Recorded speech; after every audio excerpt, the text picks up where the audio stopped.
Hello friends, మీ అందరికీ శుభం జరగాలని కోరుకుంటూ వరలక్ష్మి వ్రతం శుభాకాంక్షలతో మీ ముందుకు వచ్చేసిందండి మన ఛానల్.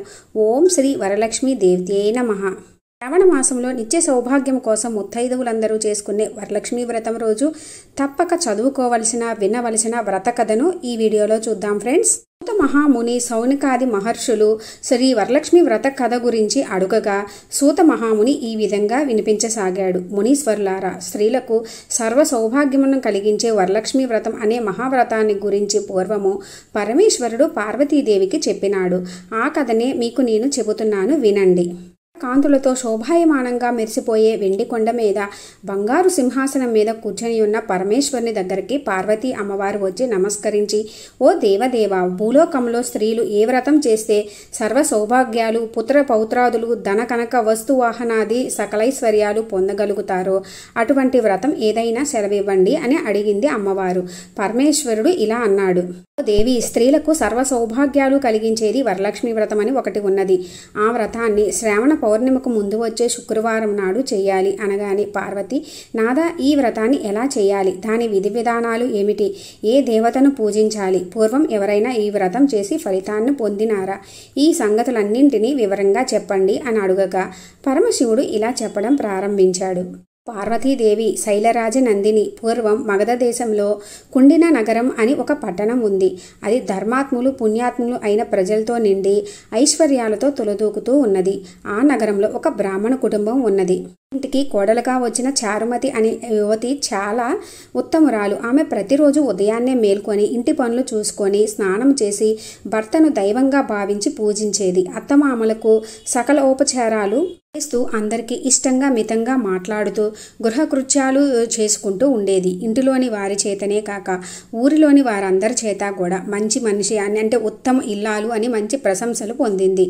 ఇటువంటి సదాచార సంపత్తి ప్రవర్తన కలిగిన ఆ చారుమతి మీద జగన్మాత అయిన వరలక్ష్మీదేవికి అనుగ్రహం కలిగింది. ఆమెకు ఒకనాటి రాత్రి కలలో ప్రత్యక్షమై, చారుమతి, నేను వరలక్ష్మీదేవిని, నీ సద్గుణాలను చూసి సంతోషించి నేను అనుగ్రహించాలని వచ్చాను. శ్రావణ పౌర్ణమికి ముందు వచ్చే శుక్రవారం నాడు నన్ను యథావిధిగా భక్తి శ్రద్ధలతో పూజించు, నీవు కోరిన వరాలిస్తాను అని చెప్పింది. చారుమతి చాలా ఆనందించి కలలోనే వరలక్ష్మీదేవికి ప్రదక్షిణ నమస్కారాలు చేసి, నమస్తే సర్వలోకానాం జనత్యై పుణ్యమూర్తయే శరణ్యే జగద్వంద్యే విష్ణు వక్షస్థలాలయే అని స్తుతించి, ఓ తల్లి, నీ కటాక్షం కలిగినట్లయితే ప్రజలు ధన్యులవుతారు, విద్వాంసులవుతారు, సంపన్నులవుతారు. నేను పూర్వజన్మలో చేసుకున్న పుణ్యం వల్లనే ఇలా నీ దర్శనం లభించింది. లగ్న ప్రకారమే నేను శ్రావణ శుక్రవారం నాడు పూజ చేస్తాను అని చెప్పగా వరలక్ష్మి అమ్మవారు చాలా సంతోషించి ఆమెను దీవించి అదృశ్యురాలైంది. చారుమతి వెంటనే మేలుకొని ఇంట్లో అన్ని వైపులా చూసింది. వరలక్ష్మీదేవి ఎక్కడా కనబడలేదు.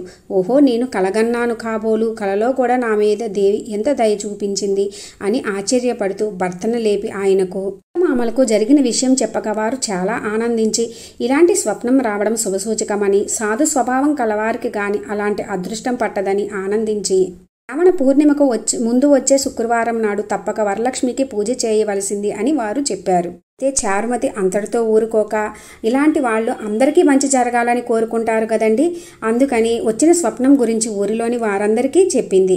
స్త్రీలంతా శ్రావణ శుక్రవారం నాడు చారుమతితో కలిసి వరలక్ష్మి పూజ చేయాలనే ఉత్సాహంతో ఆ పండుగ రోజు కోసం ఎదురు చూస్తూ ఉన్నారు. శ్రావణ మాసము వచ్చింది, పూర్ణిమకు ముందు శుక్రవారం కూడా వచ్చేసింది. ఇంకేముంది, ఆనాటి ఉదయమే నగరంలోని స్త్రీలంతా అభ్యంగన స్నానాదులు చేసి పట్టు చీరలు కట్టుకొని పూజా ద్రవ్యాలతో చారుమతి ఇంటికి అందరూ కూడా ఆడవారందరూ కూడా వచ్చారు. చారుమతి అప్పటికే అభ్యంగన స్నానాధికాలన్నీ కూడా పూర్తి చేసుకొని పూజ చేసుకోవడానికి సిద్ధంగా ఉన్నది. వీళ్ళందరూ కూడా చారుమతితో కలిసి పూజా గృహాన్ని గోమయంతో అలికి ముగ్గులు పెట్టి అలంకరించి ఒక పెద్ద పీట వేసి దాని మీద కొత్త వస్త్రం పరిచి బియ్యం పోసి మండపం ఏర్పరిచి కలశం పెట్టి పంచపల్లవాలను దానిలో ఉంచి ఆ కలశంలో వరలక్ష్మీదేవిని ఆవాహనం చేసి అందరూ కూడా భక్తి శ్రద్ధలతో ధ్యాన వాహనాది షోడశోపచార పూజలు చేసి నానా విధమైన, అంటే ఎన్నో రకాలైనటువంటి ఫలములు, భక్ష్యభోజ్యములు, చాలా నైవేద్యాలు నివేదన చేసి నీరాజన మంత్రపుష్పాలు సమర్పించి 9 గ్రంథులు గల తోరాలను కుడి చేతికి కట్టుకొని వరలక్ష్మీదేవికి మొదటి ప్రదక్షిణ చేశారు. స్త్రీలందరికీ కూడా కాళ్ళ నుండి గల్లు గల్లుమనే శబ్దం వినిపించింది. చూసుకోగా కాళ్లకు అందెలు కనిపించాయి. అసలు ఇదంతా వరలక్ష్మి అమ్మవారి కటాక్షమే కదా అని సంతోషించి వారంతా కూడా ఆనందంతో రెండవ ప్రదక్షిణ చేశారు. ఇంకేముంది, దగదగా మెరుస్తున్న కంకణాలు చేతులకు వచ్చాయి. ఇక వాళ్ళ ఆనందానికి ఇంకేముందండి, భక్తి శ్రద్ధలతో మూడవ ప్రదక్షిణం కూడా చేశారు.